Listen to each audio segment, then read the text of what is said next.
Clara tenía 19 años y 2 secretos. Amaba a don Vicente en silencio y jamás había robado nada en su vida. Pero cuando la Esmeralda apareció en su cuarto, la familia Álvarez no dudó ni un segundo. Ella era pobre. Él era aristócrata. ¿A quién iban a creerle? Lo peor no fue la acusación, ni la calle, ni el hambre. Lo peor fue verlo a él mirarla con asco y decir: «Tu clase siempre revela su verdadera naturaleza». Y entonces él descubrió que había condenado a la única mujer que había amado de verdad.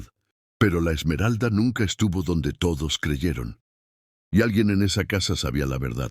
Antes de continuar, dime desde dónde me ves. Y si este inicio te atrapó, dale like y sígueme para descubrir quién fue el verdadero culpable. Ecos del alma. Todos los días, una historia que el alma no olvida.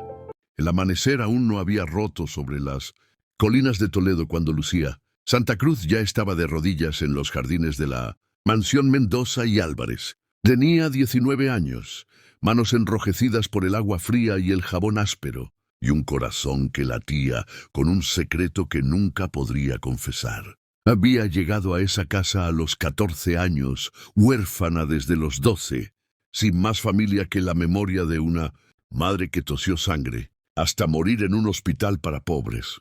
5 años después, Lucía conocía cada rincón de esa mansión mejor que su propia alma. El crujido de la tercera tabla del pasillo oeste, el olor a lavanda que doña Catalina exigía en las sábanas, el sonido de las campanas que marcaban su existencia de la madrugada a la medianoche. Era invisible, una sombra entre sombras. Y eso, pensaba ella mientras arrancaba malas hierbas del rosal, era lo más seguro.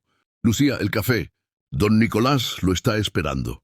La voz seca de la señora Águeda, el ama de llaves, la sobresaltó. Lucía se incorporó, limpiándose las manos en el delantal manchado de tierra. «Enseguida, señora». Corrió hacia la cocina, se lavó las manos con prisa, preparó la bandeja de plata con la cafetera humeante, la taza de porcelana finísima que valía más que todo lo que ella poseía, y subió las escaleras con el corazón acelerado.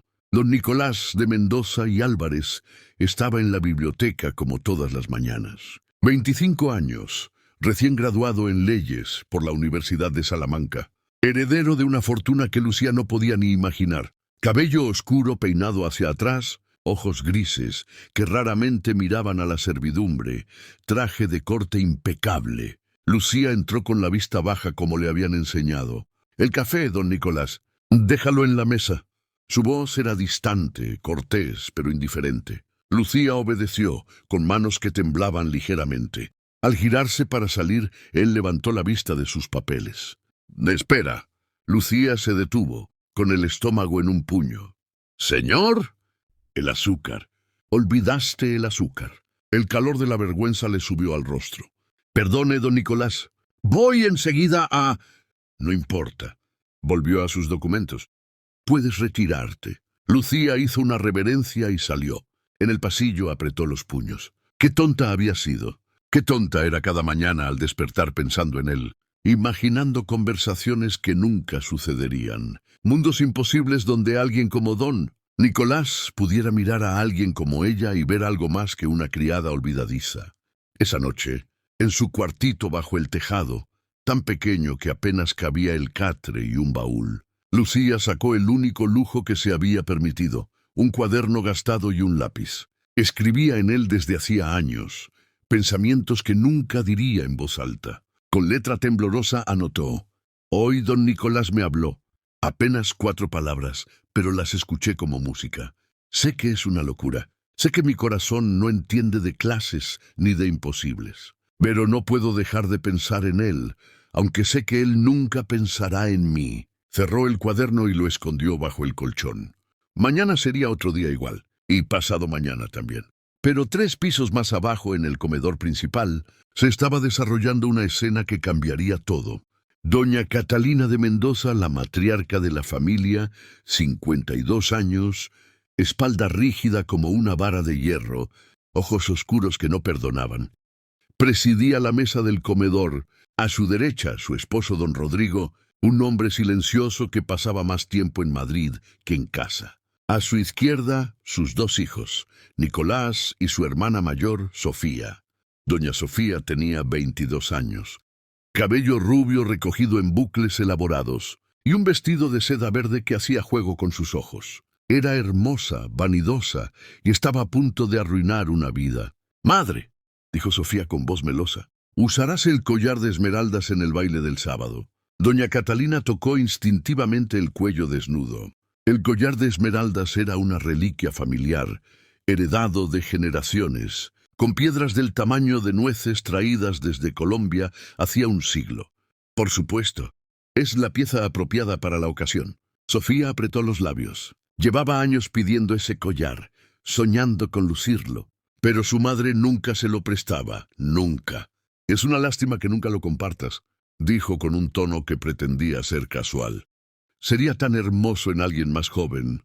El collar se queda donde está, Sofía, en mi cuello o en mi cofre». Punto final. Nicolás observó el intercambio con desinterés. No le importaban las joyas ni los caprichos de su hermana. Tenía casos legales que estudiar, un futuro que construir. Pero Sofía miró el collar de esmeraldas que su madre llevaba esa noche y sintió algo oscuro retorcerse en su pecho. Envidia, necesidad y, algo más peligroso, desesperación, porque Sofía tenía un secreto. Un secreto que valía exactamente lo que valían esas esmeraldas, y estaba dispuesta a cualquier cosa para conseguirlas. El grito desgarró la mansión a las 7 de la mañana. Lucía, que estaba barriendo el pasillo del segundo piso, dejó caer la escoba. El sonido venía de los aposentos de doña Catalina. «¡Rodrigo! ¡Nicolás! Vengan inmediatamente». En cuestión de segundos, toda la casa se puso en movimiento. Don Rodrigo bajó corriendo de su habitación. Nicolás salió de la biblioteca. La servidumbre se asomó por puertas y escaleras. Doña Catalina estaba en su dormitorio, pálida como la cera, con el cofre de terciopelo abierto en las manos temblorosas. «Ha desaparecido. El collar de esmeraldas ha desaparecido». El silencio que siguió fue denso, pesado. ¿Cómo es posible? Don Rodrigo tomó el cofre inspeccionándolo. El cofre estaba cerrado con llave. «Tú guardas la única llave». «La tengo aquí». Doña Catalina mostró la pequeña llave dorada que colgaba de su cuello en una cadena. «Nunca me la quito». Nicolás se acercó examinando el cofre con ojo jurídico. «No hay señales de forzamiento. ¿Quién lo tomó tenía acceso a la llave o...?» Hizo una pausa. Sabía exactamente dónde estaba guardado. Doña Catalina lo miró con ojos encendidos. «¿Estás insinuando que alguien de esta familia...?» «No insinúo nada, madre. Solo observo los hechos». Don Rodrigo golpeó el suelo con su bastón. «Que se registre toda la casa, todas las habitaciones, empezando por la servidumbre». Lucía, que había permanecido oculta en el pasillo, sintió que la sangre se le helaba. Un registro. Dios santo. La señora Águeda fue la primera en ser registrada, seguida de las doncellas, el cochero, el jardinero, todos, uno por uno, con sus pobres pertenencias expuestas a la vista de don Rodrigo y Nicolás. Cuando llegaron a la habitación de Lucía, ella temblaba. «Abre tu baúl», ordenó don Rodrigo. Lucía obedeció con dedos torpes. Dentro había solo lo esperado: 2 vestidos remendados, ropa interior, un cepillo, el cuaderno. «¿Y debajo del colchón?» La voz de Nicolás sonó fría. «No, no hay nada, señor». «Levanta el colchón». Lucía obedeció, con el corazón a punto de estallar. Y entonces lo vio. Un guante de terciopelo verde, elegante, fino, imposiblemente caro. Y dentro del guante, brillando como un ojo acusador, una esmeralda. El grito ahogado de doña Catalina llenó el cuartito. «¡Ladrona!». Serpiente venenosa. Lucía retrocedió, golpeándose contra la pared. Yo nunca. Doña Catalina, lo juro por Dios, yo no toqué ese collar. La evidencia está en tu propia cama». La voz de doña Catalina era un látigo. «Te dimos trabajo, te echo comida. Y así nos pagas». «No fui yo. Alguien lo puso ahí. Por favor, tiene que creerme». Don Rodrigo tomó el guante con expresión pétrea. «Suficiente. Será entregada a las autoridades». «No». Lucía cayó de rodillas. Por favor, don Rodrigo, don Nicolás, ustedes me conocen. Llevo 5 años aquí. Nunca he robado nada. Por primera vez, Lucía buscó los ojos de Nicolás. Esos ojos grises que había admirado en silencio durante años. Rogó con la mirada. Suplicó sin palabras. Por favor, cree en mí. Por favor. Nicolás la miró. Realmente la miró. Quizás por primera vez. Y lo que vio fue asco, decepción, desprecio. Pensé que eras diferente de las otras, dijo con voz helada, honesta, trabajadora, pero supongo que tu clase siempre muestra su verdadera naturaleza al final. Cada palabra fue un cuchillo. Lucía sintió algo romperse dentro de ella, algo que nunca podría repararse. Tiene 1 hora para abandonar esta casa, sentenció don Rodrigo. Si el collar no aparece completo en 24 horas, será arrestada. Pero no tengo a dónde ir. No tengo familia. Debiste pensar en eso antes de robar. Doña Catalina escupió a un lado. Sáquenla de mi vista. Mientras arrastraban a Lucía escaleras abajo, ella alcanzó a ver a doña Sofía observando desde el umbral de su habitación. Sus ojos se encontraron por un segundo, y Lucía vio algo que la heló hasta los huesos. Alivio. 30 minutos después, Lucía Santa Cruz fue arrojada a la calle con solo el vestido que llevaba puesto. Ni siquiera le habían permitido llevarse su cuaderno. Empezó a llover. Lucía caminó sin rumbo, con lágrimas mezclándose con la lluvia, hasta que encontró el portal de una tienda cerrada. Se acurrucó allí, abrazándose las rodillas, y lloró hasta que no le quedaron más lágrimas. Había perdido todo: su hogar, su reputación, su dignidad, y lo peor de todo, había perdido la última ilusión que le quedaba. Porque cuando don Nicolás la había mirado con esos ojos fríos, cuando había dicho esas palabras crueles, algo en Lucía había muerto. El amor no sobrevive al desprecio. Y esa noche, bajo la lluvia, Lucía juró que aunque consiguiera limpiar su nombre algún día, nunca perdonaría a los Mendoza y Álvarez. Nunca. 1 semana después, Lucía Santa Cruz ya no era la misma mujer. Sus manos, antes enrojecidas por el jabón de la mansión, ahora sangraban por lavar ropa ajena en las piedras del río Tajo. Su vestido, el único que tenía, estaba rasgado en el dobladillo y manchado de barro.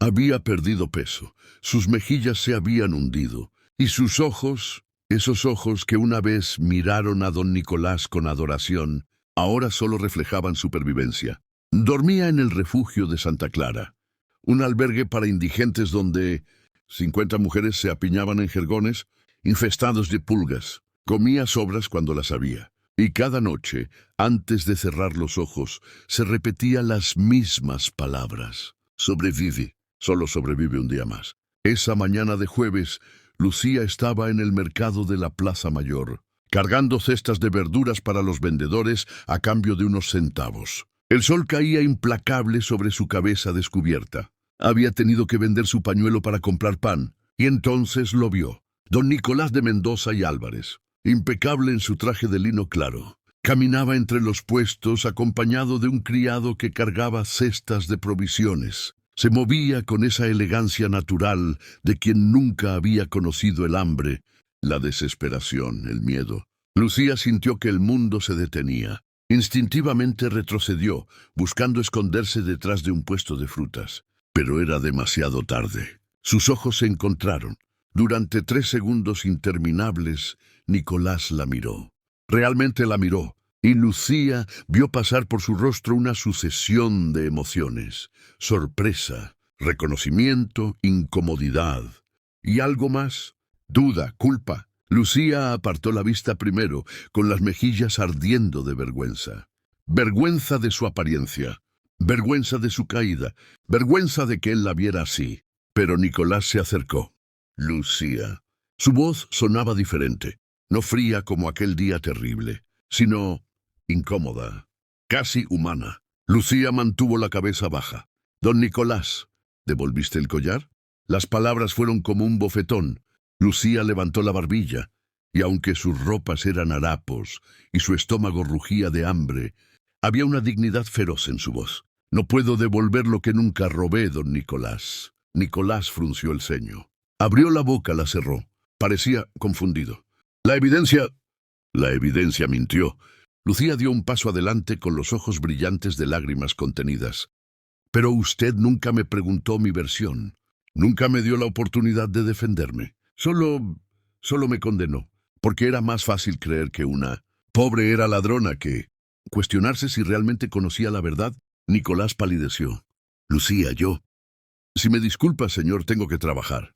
Algunos no tenemos el lujo de pasear por mercados. Algunos tenemos que ganarnos cada bocado. Se giró para alejarse, con la cabeza alta a pesar de todo.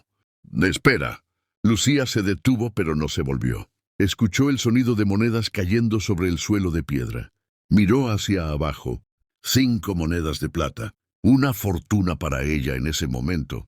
Cuando levantó la vista, Nicolás ya se alejaba, con la espalda rígida y los hombros tensos. Lucía se agachó y recogió las monedas con manos temblorosas. No sabía si era caridad, culpa o lástima. Pero en ese momento no le importaba. Esa noche podría comer. Y por ahora, eso era suficiente. Esa misma noche, en su estudio privado de la mansión, Nicolás de Mendoza no podía concentrarse en los documentos legales que tenía frente a él. Las palabras de Lucía resonaban en su mente como campanas de iglesia. Nunca me dio la oportunidad de defenderme. Solo me condenó. ¿Era verdad? Nicolás cerró los ojos, recordando. La mañana de la acusación, el guante encontrado bajo el colchón. La esmeralda brillando como prueba irrefutable. Pero, ¿había sido irrefutable? Con un impulso repentino, Nicolás se levantó y fue al armario donde guardaban las evidencias del robo. Tomó el guante de terciopelo verde y lo examinó bajo la luz de la lámpara. Era terciopelo de alta calidad, costura impecable, bordado delicado en el puño. Nicolás frunció el ceño. Lentamente fue hasta la habitación de su hermana. Sofía estaba en un baile esa noche, así que el cuarto estaba vacío. Abrió el armario de Sofía y buscó entre sus pertenencias hasta encontrar lo que buscaba, sus guantes. Los comparó con el que habían encontrado en el cuarto de Lucía. El corazón se le detuvo. Eran idénticos. Misma textura, mismo color verde esmeralda, mismo bordado en el puño. Una empleada como Lucía ganaba 12 reales al mes. Ese guante costaba al menos 50. ¿Cómo podría haberlo comprado? No podría. La primera grieta en la certeza de Nicolás acababa de abrirse. Y una pregunta terrible comenzó a formarse en su mente. ¿Y si me equivoqué? Ahora, antes de continuar, quiero pedirte algo. Si esta historia ya está tocando tu corazón, si sientes la injusticia que vive Lucía, no olvides suscribirte al canal. Así no te perderás ninguna de nuestras historias. Y déjame en los comentarios. ¿Crees que Nicolás podrá descubrir la verdad a tiempo? Leo todos los comentarios. Ahora respira hondo, porque Nicolás está a punto de empezar una investigación que cambiará todo. Durante los siguientes 3 días, Nicolás de Mendoza se convirtió en lo que mejor sabía ser, un abogado en busca de la verdad. Pero esta vez la verdad dolía. Su primera parada fue el taller de don Esteban Cifuentes, el joyero que había tasado el collar de esmeraldas para su madre años atrás. Don Nicolás, qué sorpresa tan grata. El viejo joyero lo recibió con una reverencia. ¿En qué puedo servirle? Necesito información, don Esteban, sobre el collar de esmeraldas de mi madre. Ah, sí, lamentable lo del robo. ¿Han recuperado las piedras? Aún no, pero tengo algunas preguntas. Nicolás se sentó frente al mostrador. ¿Ha venido alguien de mi familia recientemente a consultarle sobre esmeraldas? Don Esteban frunció el ceño pensativo. Pues ahora que lo menciona, sí, doña Sofía estuvo aquí hace unas 2 semanas. Me preguntó sobre el valor de mercado de esmeraldas colombianas. Dijo que era para... Hizo una pausa. Para un regalo que pensaba hacer. Nicolás sintió que algo frío le recorría la columna. 2 semanas. ¿Está seguro? Completamente. Fue el lunes antes de la festividad de San Antonio. Lo recuerdo porque ese día también vino el obispo a encargar un cáliz, 2 semanas antes de que el collar desapareciera. Nicolás agradeció al joyero y salió con la mente agitada. ¿Por qué? ¿Sofía preguntaría sobre el valor de esmeraldas si no planeaba vender algunas? De vuelta en la mansión, esperó a que su hermana saliera a su paseo vespertino. Luego Con el corazón latiéndole con fuerza, entró en su habitación. Le llevó 20 minutos encontrarlos, escondidos en el fondo de un cajón secreto en su tocador, debajo de pañuelos perfumados, recibos. Nicolás los leyó con creciente horror. Casino La Real Fortuna, deuda pendiente 500 reales. Casa de Juegos Don Alonso, pagaré vencido, 800 reales. Préstamo urgente, señor Valverde. 1.200 reales a pagar antes del 15 de junio o consecuencias graves. 1.200 reales, una fortuna. Y la fecha límite había sido hace 2 semanas, exactamente cuando el collar desapareció. Nicolás sintió que el suelo se movía bajo sus pies. No podía ser. Pero todas las piezas encajaban. Esa noche, cuando Sofía regresó, Nicolás la esperaba en el salón. «Necesito hablar contigo». Sofía se quitó los guantes con elegancia estudiada. «¿Sobre qué, hermanito?» «Sobre dinero». Nicolás la observó cuidadosamente. «¿Le debes dinero a alguien, Sofía?» El rostro de su hermana se tensó apenas una fracción de segundo, pero fue suficiente. «¿Qué clase de pregunta es esa?» «Por supuesto que no. Encontré recibos». Sofía palideció. Tú entraste en mi habitación. «No tenías derecho». «Tengo todo el derecho cuando se trata de un robo». Nicolás se puso de pie. «Debes más de 2.000 reales, Sofía. ¿A cuántos prestamistas?» «No es asunto tuyo». «Robaste el collar de mamá». El silencio que siguió fue ensordecedor. Entonces Sofía explotó. «¿Cómo te atreves? ¿Cómo te atreves a acusarme?» «La ladrona fue esa empleada ordinaria. Mamá encontró la prueba en su cuarto. Todos la vimos». «Sí». Nicolás dio un paso hacia ella. «Una prueba muy conveniente. Un guante de terciopelo que curiosamente es idéntico a los tuyos. Un guante que Lucía nunca podría haber comprado con su sueldo». Sofía retrocedió. «Eso no prueba nada. Prueba que alguien plantó esa evidencia». Nicolás sacó el guante encontrado en el cuarto de Lucía y lo arrojó sobre la mesa. «Reconoces este guante, ¿verdad, Sofía?» Su hermana lo miró como si fuera una serpiente venenosa. Yo no. Fuiste al joyero 2 semanas antes del robo. Preguntaste por el valor de las esmeraldas. Tenías deudas urgentes que pagar. Y de repente, el collar desaparece y todas las sospechas caen sobre una empleada indefensa. Ella es culpable. «No lo es». El grito de Nicolás resonó en el salón. «Y creo que tú lo sabes. Creo que tú pusiste esa esmeralda en su cuarto. Creo que destruiste la vida de una mujer inocente para salvar tu propia piel». Sofía lo miró con ojos llenos de lágrimas de rabia. «No puedes probarlo». «Todavía no». Nicolás recogió el guante. «Pero lo haré. Aunque sea lo último que haga, probaré la inocencia de Lucía». Salió del salón dejando a Sofía temblando de furia y miedo. Porque Sofía sabía la verdad, y la verdad tarde o temprano siempre sale a la luz. Esa misma noche, Nicolás volvió al cuartito en el ala de servicio que había pertenecido a Lucía. Estaba sellado desde su expulsión, tal como lo había dejado don Rodrigo. Con una vela en mano, Nicolás examinó cada centímetro del pequeño espacio. El escondite donde encontraron la esmeralda, debajo del colchón, era ridículamente obvio. Cualquier ladrona con un mínimo de inteligencia habría escogido un lugar mejor. Lucía había sido empleada durante 5 años. Conocía esa mansión. Si hubiera querido esconder algo, habría encontrado 1000 lugares mejores. Y todo ese tiempo, ella había estado diciendo la verdad. Una vergüenza ardiente lo invadió, seguida de algo más profundo, determinación. Iba a arreglar esto. Iba a demostrar la inocencia de Lucía aunque le costara todo. Y luego le pediría perdón de rodillas si era necesario. Porque Nicolás de Mendoza acababa de aprender la lección más dura de su vida. La justicia no tiene que ver con la clase social, tiene que ver con la verdad. Y la verdad era que Lucía Santa Cruz merecía algo que él nunca le había dado: la oportunidad de ser escuchada. Encontrar a Lucía le llevó 2 días. Nicolás recorrió los refugios, los lavaderos del río, los mercados. Preguntó a vendedores ambulantes, a mujeres que lavaban ropa, a mendigos en las esquinas. Algunos lo miraban con desconfianza. ¿Qué hacía un caballero bien vestido buscando a una empleada despedida? Pero eventualmente una lavandera anciana le dio la pista final. La muchacha que busca está en el río, todos los días, desde el amanecer. Lava ropa por 2/4 la cesta. Era media mañana cuando Nicolás la encontró. Lucía estaba arrodillada en las piedras planas junto al agua, con las manos sumergidas en el río helado, frotando una sábana manchada contra una piedra. Su vestido estaba empapado hasta las rodillas. El cabello, que en la mansión siempre había llevado recogido con pulcritud, ahora caía en mechones húmedos alrededor de su rostro demacrado. Nicolás se detuvo a varios metros de distancia, sintiendo que el peso de la culpa le aplastaba el pecho. «Lucía». Ella se quedó inmóvil por un segundo. Luego continuó frotando la sábana como si no hubiera escuchado nada.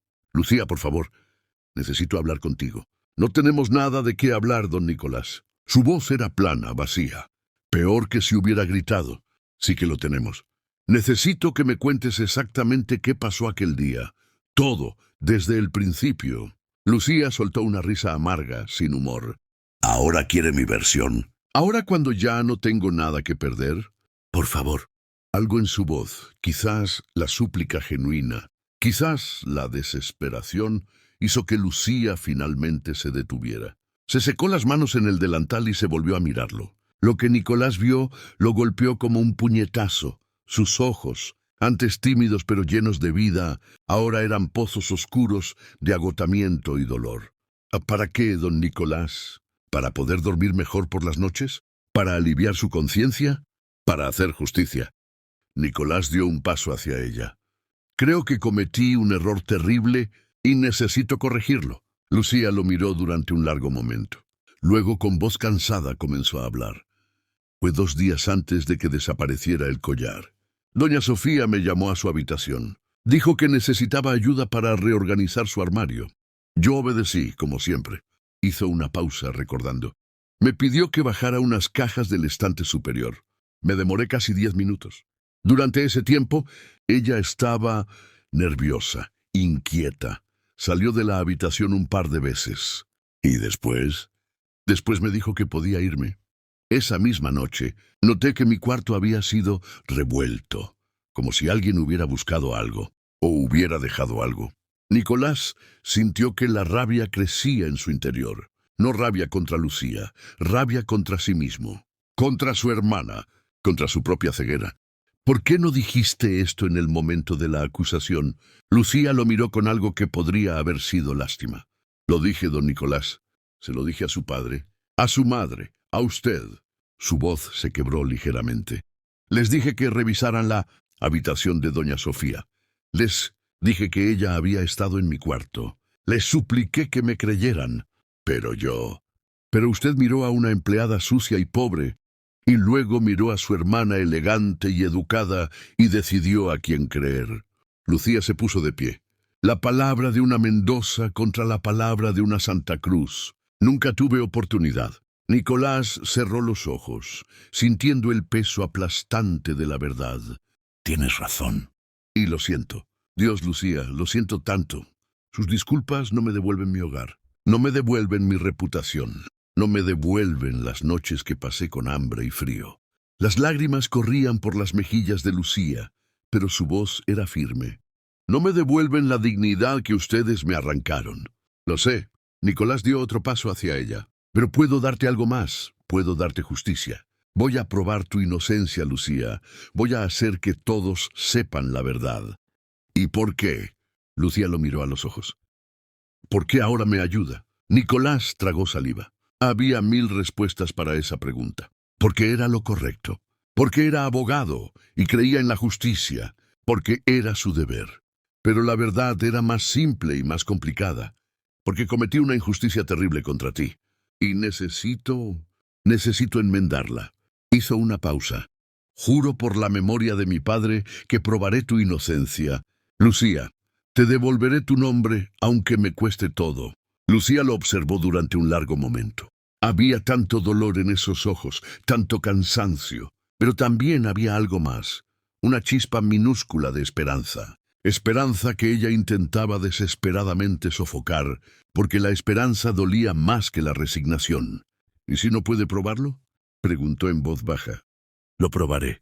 La voz de Nicolás era firme. aunque tenga que enfrentarme a mi propia familia, aunque tenga que destruir el apellido Mendoza. Lo probaré. Por primera vez en semanas, algo en Lucía comenzó a descongelarse. No era perdón, aún no, pero era algo. Era la posibilidad de que quizás, solo quizás, la verdad aún importaba en este mundo. Nicolás no perdió tiempo. Esa misma tarde, regresó al taller de don Esteban Cifuentes con una pregunta específica. Don Esteban, ¿puede usted rastrear esmeraldas vendidas? Quiero decir, ¿hay alguna manera de identificar si una esmeralda vendida proviene de un collar específico? El viejo joyero asintió. Por supuesto. Las esmeraldas colombianas tienen inclusiones únicas, como huellas digitales. Si tengo el registro de las características del collar original, puedo identificar las piedras vendidas. ¿Y ha vendido esmeraldas recientemente?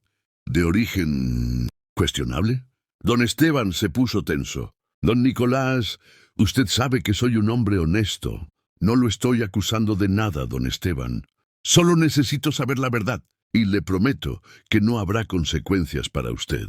El joyero suspiró profundamente. Hace 2 semanas alguien vino a vender 3 esmeraldas. Piedras magníficas. Demasiado magníficas para alguien que las vendía con tanta urgencia. El corazón de Nicolás se aceleró. ¿Quién fue? Una dama con velo. No dio su nombre, pero don Esteban bajó la voz. Reconocí el perfume. Violetas francesas. El mismo perfume que usa doña Sofía cuando viene a la tienda. Nicolás sintió que todo encajaba. ¿Cuándo las vendió? ¿Qué día exactamente? El miércoles 15 de junio. 2 días antes de que el collar fuera reportado como robado. Ahí estaba. La prueba irrefutable. ¿Guarda registro de esa transacción? Siempre guardo registros, don Nicolás. Don Esteban sacó un libro de cuentas. Aquí está. 3 esmeraldas colombianas. Vendidas por... Leyó. Dama anónima. Pago en efectivo. 1.200 reales. Exactamente la cantidad que Sofía necesitaba para pagar su deuda. Necesito ese recibo, don Esteban. Y necesito que testifique sobre esto si es necesario. El joyero vaciló. Don Nicolás, si hago esto... Su familia... Mi familia destruyó la vida de una mujer inocente. Nicolás lo miró directamente a los ojos. La justicia es más importante que el apellido. ¿Me ayudará? Después de un largo momento, don Esteban asintió. Que Dios me perdone. Pero sí, lo ayudaré. Esa noche, Nicolás puso su plan en marcha. Durante la cena familiar, dejó caer el comentario con cuidado estudiada. ¿Sabían que don Esteban desarrolló una técnica nueva para rastrear esmeraldas robadas? Puede identificar cada piedra por sus inclusiones únicas. Dice que es infalible. Vio cómo Sofía empalidecía. ¿Qué? ¡Qué interesante!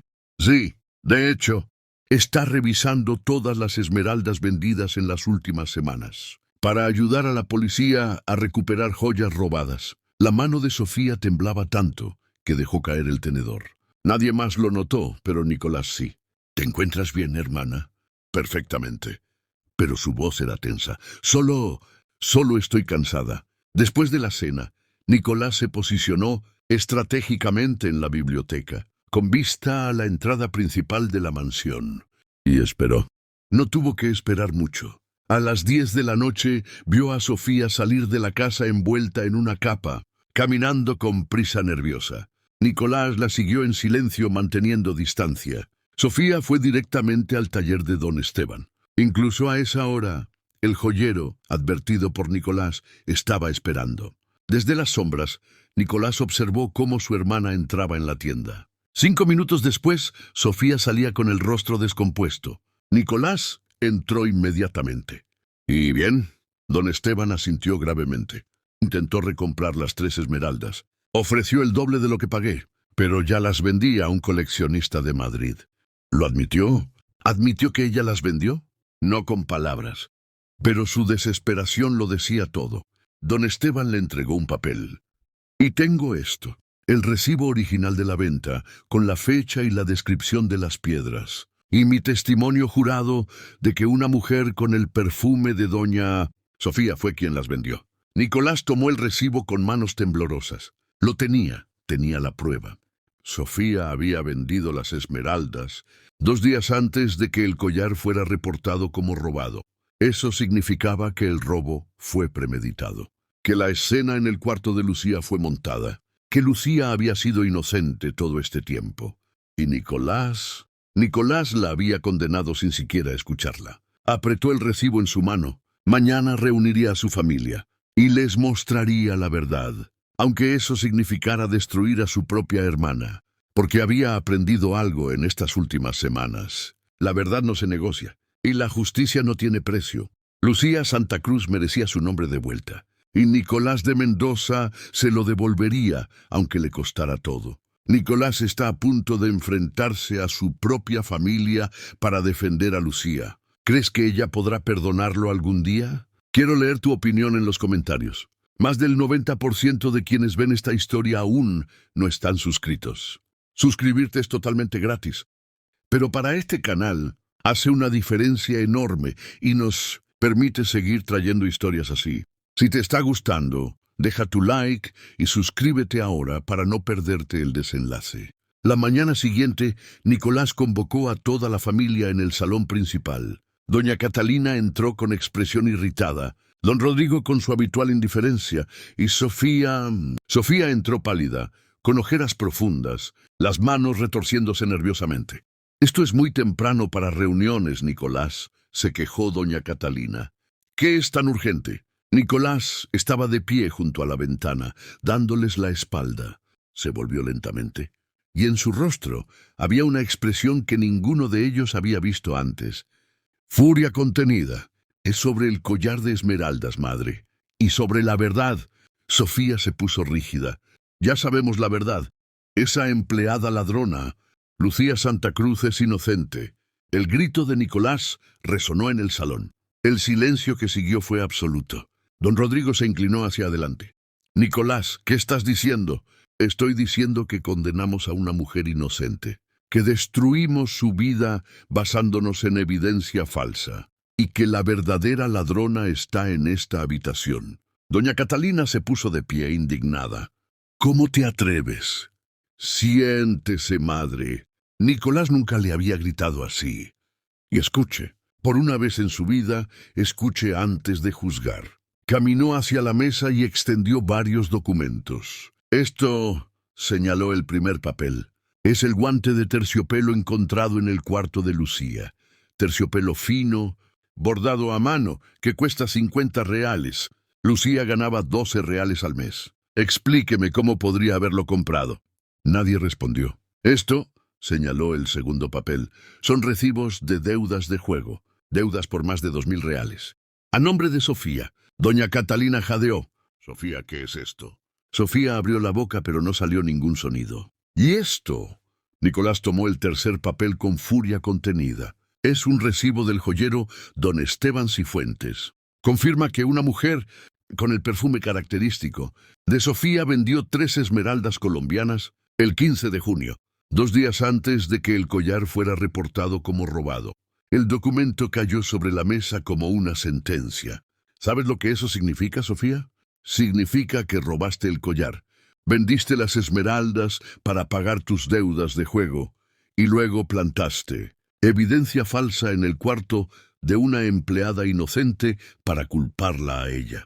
«No, yo no». Las lágrimas comenzaron a correr por el rostro de Sofía. «No mientas más». Nicolás golpeó la mesa. «Tengo el testimonio del joyero, tengo los recibos de tus deudas. Tengo la evidencia de que el guante es tuyo. Y tengo la fecha que prueba que vendiste las esmeraldas antes del supuesto robo». Sofía colapsó en un sofá sollozando. Yo tenía que pagar. Ellos iban a... ¿Y iban a qué?», preguntó don Rodrigo con voz helada. «Los prestamistas dijeron que me harían daño si no pagaba, que vendrían por mí. Yo estaba desesperada». Sofía levantó el rostro bañado en lágrimas. Pensé que mamá nunca usaba todas las esmeraldas. Pensé que podía vender unas pocas y nadie lo notaría». «¿Y Lucía?». La voz de Nicolás era como hielo. «¿También pensaste que nadie notaría que destruiste su vida?». «Yo no quería», Sofía gritó. «Pero cuando mamá descubrió que faltaban esmeraldas, entró en pánico. Necesitaba Necesitaba que culparan a alguien. Y ella era solo una empleada. Pensé que nadie sentiría su falta. Pensaste que una vida pobre vale menos que tu comodidad. Nicolás la miró con asco. Pensaste que podías destruir a una mujer inocente y nadie cuestionaría nada porque ella no era nadie. Doña Catalina estaba pálida como la muerte, una mano sobre su pecho. Dios mío, ¿qué hemos hecho? Destruimos a una mujer inocente, madre. Nicolás se volvió hacia ella. La expulsamos sin nada. La amenazamos con prisión. La dejamos morir de hambre en las calles. Todo porque era más fácil creer que una pobre era ladrona que cuestionarnos a nosotros mismos. Don Rodrigo se puso de pie lentamente. Sofía será entregada a las autoridades. ¡Padre, no! Sofía cayó de rodillas. Por favor, perdóname. Estaba desesperada. No sabía qué hacer. Debiste venir a nosotros. La voz de don Rodrigo temblaba de furia y dolor. Debiste pedir ayuda.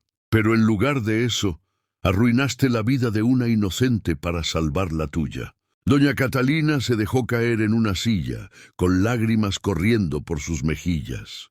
Esa pobre muchacha, esa pobre criatura. ¿Qué le hicimos? Nicolás sintió que su propia rabia daba paso a algo peor, una tristeza profunda, oscura. Le quitamos todo. Su hogar, su reputación, su dignidad. Casi le quitamos la vida. Hizo una pausa, mirando a su familia destrozada. Y nada de lo que hagamos ahora podrá devolverle lo que perdió. Pero al menos, pensó Nicolás con determinación, al menos podía intentar enmendar el daño, aunque tomara el resto de su vida. Nicolás encontró a Lucía en el refugio de Santa Clara. Estaba peor de lo que había estado días atrás. Tenía fiebre, la piel ardiendo, los labios agrietados. Las otras mujeres del refugio le dijeron que llevaba 3 días así, delirando, negándose a comer. Se está dejando morir, dijo una de ellas con tristeza. Ha perdido la voluntad de vivir. Nicolás sintió que algo se rompía dentro de él. Sin pensarlo, la levantó en sus brazos. Lucía pesaba casi nada, como si se estuviera desvaneciendo. En su delirio, murmuró algo ininteligible. «Te tengo», susurró Nicolás. «Te tengo, Lucía, no te dejaré ir». La llevó de vuelta a la mansión Mendoza. Doña Catalina, cuando los vio entrar, se llevó las manos a la boca con horror. «Dios santo, ¿qué le hemos hecho? Llamen al doctor Herrera, ahora». La voz de Nicolás no admitía discusión. Llevó a Lucía a la mejor habitación de huéspedes, no al cuartito de servicio donde había vivido, sino a una habitación con ventanas grandes y cama mullida, sábanas de seda. La acostó con cuidado mientras las criadas traían agua fresca y paños. El doctor Herrera llegó en cuestión de minutos. «Desnutrición severa», diagnosticó después de examinarla. «Fiebre por infección. Agotamiento extremo». Miró a Nicolás con gravedad. Si hubiera esperado un día más, la habríamos perdido. Nicolás se quedó paralizado. Un día más. Casi no llegaba a tiempo. Durante los siguientes 3 días, Nicolás no se movió del lado de la cama de Lucía. Doña Catalina entraba periódicamente, con ojos hinchados de llorar, trayendo caldos y medicinas. Don Rodrigo pasaba en silencio, con expresión sombría. Sofía había sido confinada a su habitación, esperando juicio. Y Nicolás se sentó junto a Lucía, cambiando los paños húmedos en su frente, sosteniéndole la mano cuando las pesadillas la hacían gemir. «Perdóname», susurraba en la oscuridad. «Por favor, Lucía, perdóname. Vuelve y te prometo que pasaré el resto de mi vida enmendando este error». En la tercera noche, la fiebre rompió, y en la madrugada del 4.º día, Lucía abrió los ojos. Lo primero que vio fue a Nicolás, dormido en una silla junto a su cama, con la cabeza apoyada en el borde del colchón, todavía sosteniendo su mano. «¿Nicolás?» Su voz era apenas un susurro. Él despertó de inmediato, con los ojos enrojecidos de cansancio y algo más, lágrimas.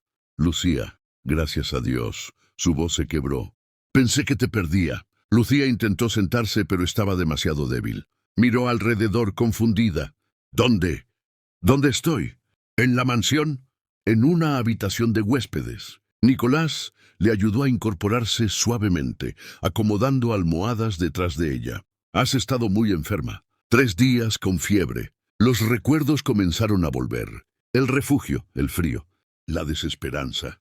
¿Por qué? ¿Por qué estoy aquí? Porque nunca debiste irte.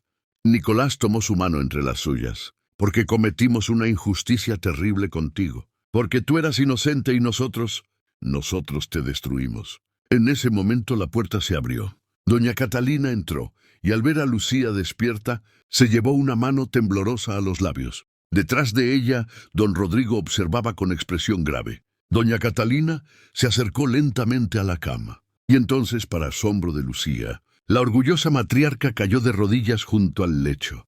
Lucía Santa Cruz, su voz temblaba. No hay palabras en ningún idioma que puedan expresar lo que te hicimos. Te quitamos tu hogar, tu honor, tu dignidad. Casi te quitamos la vida. Extendió algo brillante, el collar de esmeraldas, completo, reluciendo a la luz de la mañana. Recuperamos todas las piedras. Pero este collar, este maldito collar te costó todo. Lágrimas corrían por su rostro. Isabela, Sofía, pagará por sus crímenes. Será juzgada, pero eso no devolverá lo que perdiste. Lucía miraba el collar sin tocarlo, como si fuera una serpiente venenosa. ¿Por qué? ¿Por qué debería creerles ahora? No deberías. Doña Catalina bajó la cabeza. No mereces mis palabras, no mereces mis promesas. Pero te suplico que me permitas intentar redimirme por el resto de mi vida. Don Rodrigo se acercó. Hemos preparado una indemnización, suficiente para que nunca vuelvas a pasar hambre. Una carta de referencia impecable. Y si deseas quedarte, una posición como gobernanta de esta casa. No como empleada, como parte de la familia.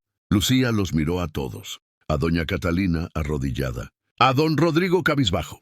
A Nicolás con ojos suplicantes. Y sintió algo complejo, doloroso.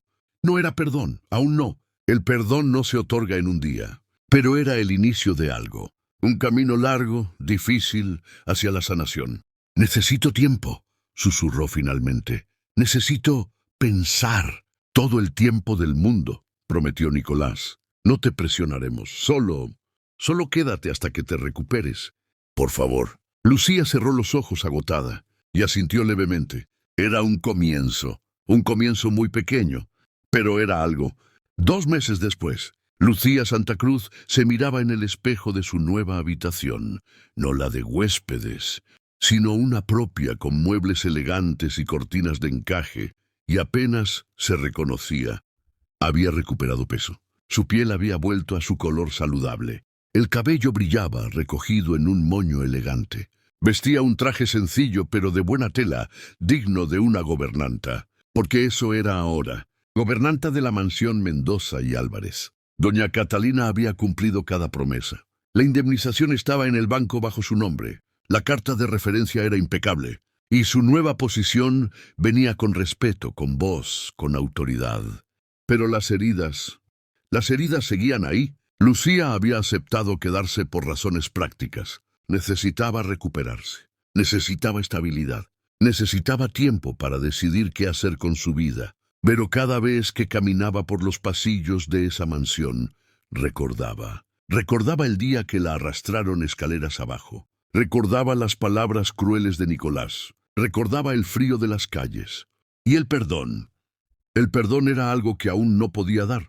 Esa tarde, mientras supervisaba el trabajo de las nuevas empleadas en el jardín, sintió una presencia familiar. Nicolás se había mantenido a distancia durante estas semanas, dándole espacio, respetando sus silencios, pero siempre estaba ahí, en la periferia de su visión, esperando. Lucía, su voz era suave.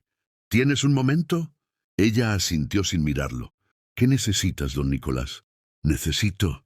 Hizo una pausa. Necesito hablar contigo. A solas, por favor. Había algo en su tono que hizo que Lucía finalmente lo mirara. Y lo que vio la sorprendió: vulnerabilidad, miedo.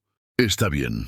Caminaron en silencio hacia el jardín trasero, donde un banco de piedra descansaba bajo un sauce llorón. El mismo banco donde hace meses Lucía solía sentarse a soñar con imposibles. Se sentaron con espacio entre ellos. Nicolás miraba sus propias manos como si fueran de un extraño. «No tengo derecho a pedirte nada», comenzó con voz ronca. «Lo sé, pero necesito decirte algo antes de que decidas irte». «¿Quién dijo que me voy a ir?» «Lo veo en tus ojos». Nicolás la miró finalmente. «Cada día planeas tu escape. Y no te culpo. Esta casa te hizo daño. Nosotros te hicimos daño».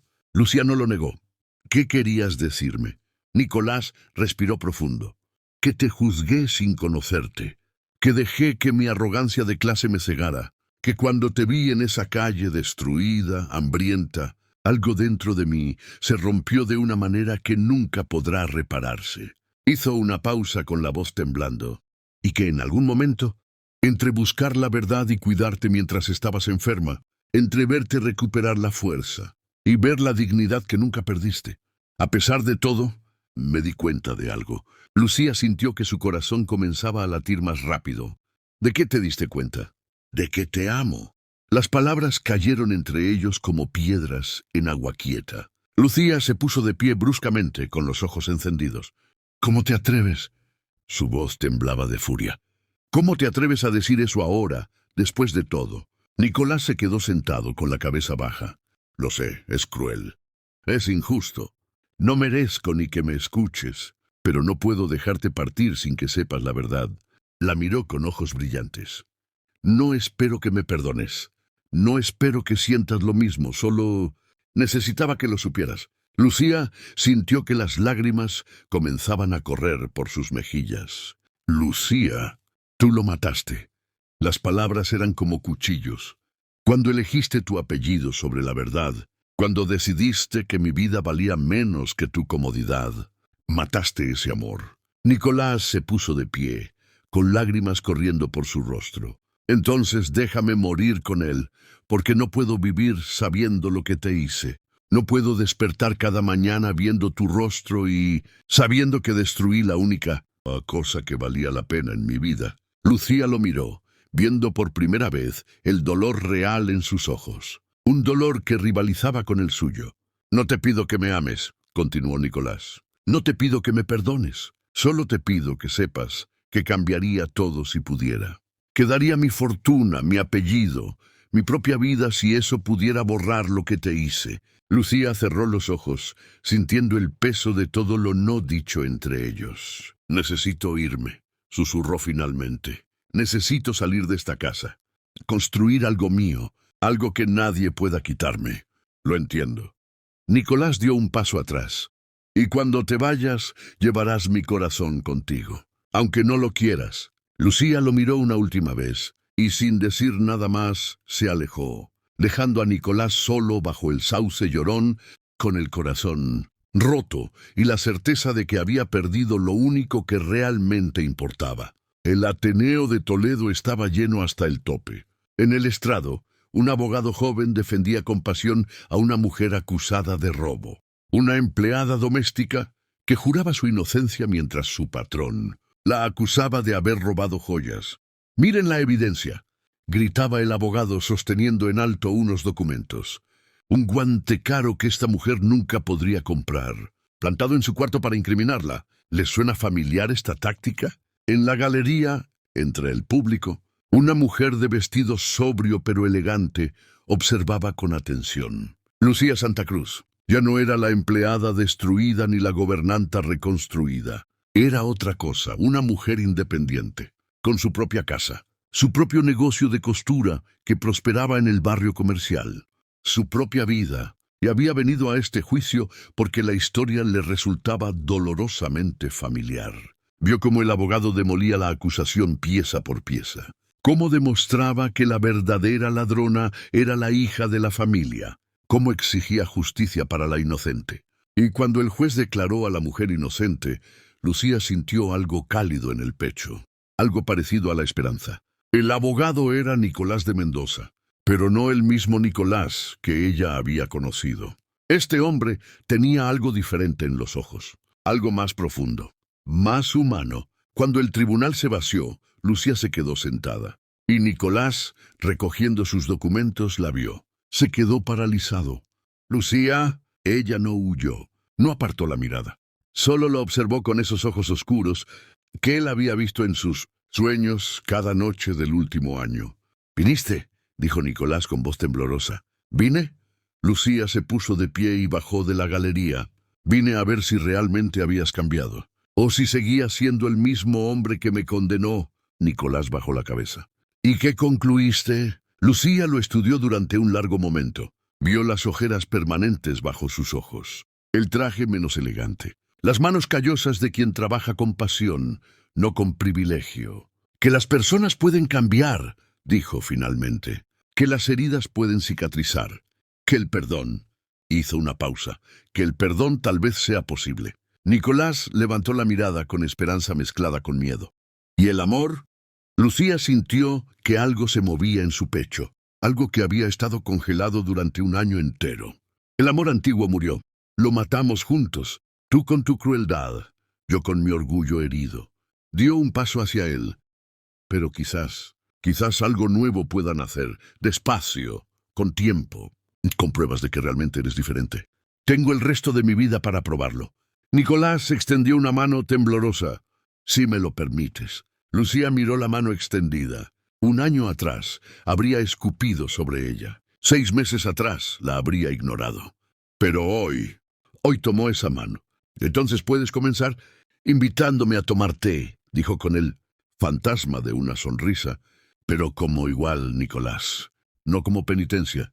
No como deuda, como iguales. Nicolás cerró sus dedos alrededor de los de ella, con cuidado, como si sostuviera algo precioso y frágil. Como iguales, siempre. Y por primera vez en un año, ambos sintieron algo que habían olvidado. Esperanza. 3 años después, la pequeña capilla en las afueras de Toledo estaba adornada con flores silvestres. No había pompa, no había cientos de invitados. Solo las personas que realmente importaban, don Esteban el joyero, las empleadas que Lucía había conocido en el refugio y ahora trabajaban en su próspero taller de costura, algunos de los clientes pobres que Nicolás había defendido gratuitamente, y doña Catalina, envejecida pero serena, sosteniendo el brazo de Lucía mientras la conducía hacia el altar. —Gracias por permitirme hacer esto —susurró la anciana—. Sé que no lo merezco. Lucía apretó su mano. El pasado es pasado, doña Catalina. Hoy empezamos de nuevo. Nicolás esperaba al frente, con un traje simple pero limpio, y los ojos brillantes de lágrimas. Cuando Lucía llegó a su lado, él tomó sus manos. ¿Estás segura? Susurró. Aún puedes huir. Lucía sonrió. Una sonrisa real, completa. He pasado años huyendo. De ti, de mí misma, del dolor. Pero hoy elijo quedarme. Aunque yo sea un Mendoza, aunque yo sea una Santa Cruz. Lucía lo miró a los ojos. Porque aprendí que los apellidos no definen a las personas. Las acciones sí. El sacerdote comenzó la ceremonia. Y cuando Nicolás besó a Lucía, no fue el beso de un patrón a una empleada, ni de un noble a una pobre. Fue el beso de 2 personas que habían caminado por el infierno. Habían pagado cada precio y habían encontrado el camino de vuelta.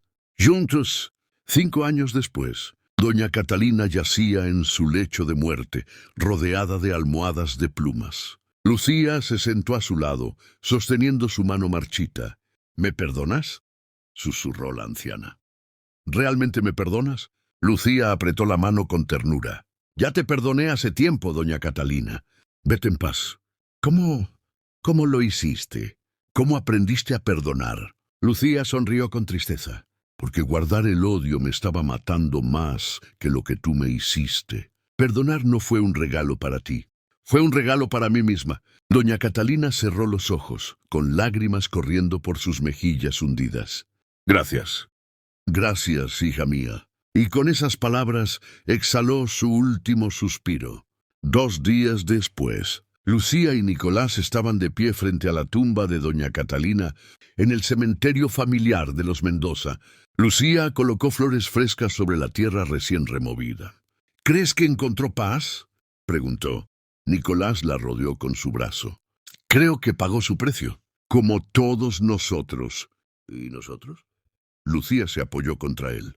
¿Encontramos paz? Nicolás la giró hacia él, mirándola a los ojos. Esos ojos que una vez lo habían mirado con adoración, luego con odio, y ahora con amor. Un amor ganado, no dado. Un amor forjado en fuego y redención. Encontramos algo mejor que paz, dijo suavemente. Encontramos la verdad. Y la verdad nos liberó. Lucía sonrió y se puso de puntillas para besarlo. La verdad nos liberó, repitió. Y el amor nos salvó. Caminaron juntos fuera del cementerio mano en mano. Ya no eran la empleada y el patrón. Ya no eran la víctima y el culpable. Eran simplemente Lucía y Nicolás. Dos personas que habían aprendido la lección más difícil. Que la justicia vale más que el orgullo. Que la verdad vale más que la comodidad. Y que el amor verdadero no es el que nunca se rompe. Es el que se rompe, se reconstruye y se hace más fuerte en las grietas. Fin. Esta historia nos enseña algo muy importante. Que todos merecemos ser escuchados, sin importar nuestra posición en la vida. Que la verdad siempre merece una oportunidad.